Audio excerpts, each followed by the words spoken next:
Hello! What's up mga kahamis? Panibagong araw, panibagong video. Ngayong araw ay magre-reset tayo ng Epson L3110 at ituturo ko sa inyo step by step ang kailangan nyo sundan para ma-reset ninyo na maayos ang ating Epson printer. Handa na ba kayo? Oops! Bago tayo pumunta sa ating tutorial, please like, share, and subscribe sa ating YouTube channel. Alam ko excited na. So, let's go! Tara, sama tayo.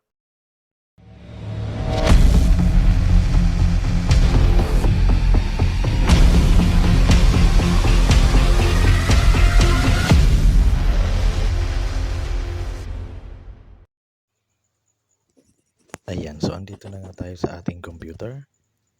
Okay, step 1. Pumunta po tayo sa aking official Facebook account, Kahamis Vlogs.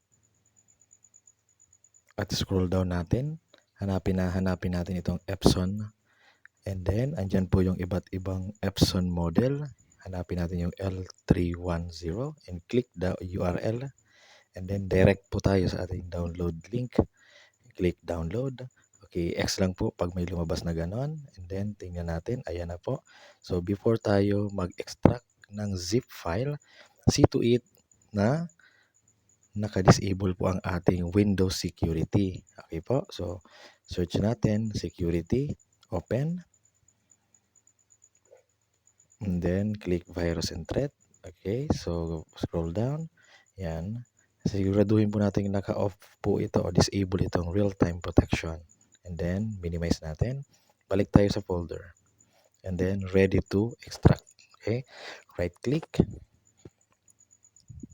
And then, extract here.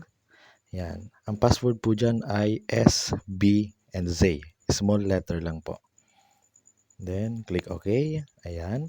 So, andun siya sa baba. Andun yung extract pa. Ayan. Ito po yung mga file na na-extract. Ito yung ADG Frog. Okay.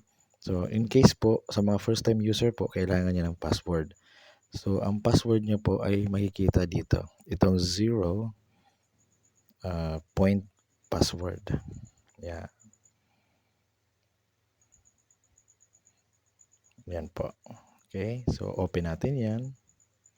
And then, copy natin yung password. And then, ipipaste natin kung sakaling first time user tayo.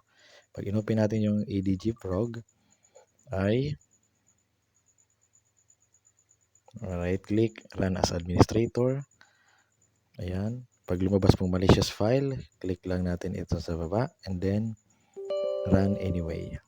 Okay. Yan. Lumabas na po siya. And then, sa akin po ay walang password na hiningi kasi almost ilang beses ko na siyang ginamit. So, click select. Yan. Ay, huwag pong auto selection ha. Hanapin natin yung L3210. And then, hanapin natin sa baba yung L3210. Ayan po. Dapat pareho sila para hindi po magka-communication error. And click OK. And then, proceed tayo doon sa particular adjustment mode. Ayan. Click po natin. Go down. Ayan. Andyan po yung waste ink pad counter natin. Click OK. And then, check po natin itong tatlo. Tingnan natin kung ilan na ba talaga sila. Click check. Ayan po.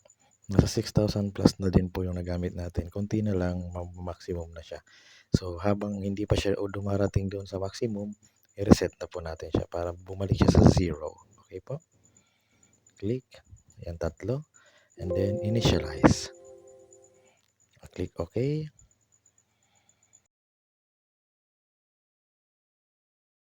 Ayan, sabi po dyan, turn off the printer. Yan, i-off natin yung printer. Okay? I-off. Ayun.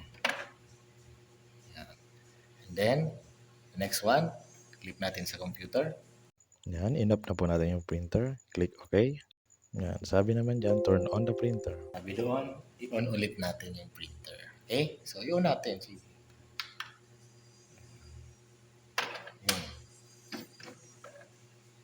Ayan. May maririnig kayong tunog at nag-initialize na siya.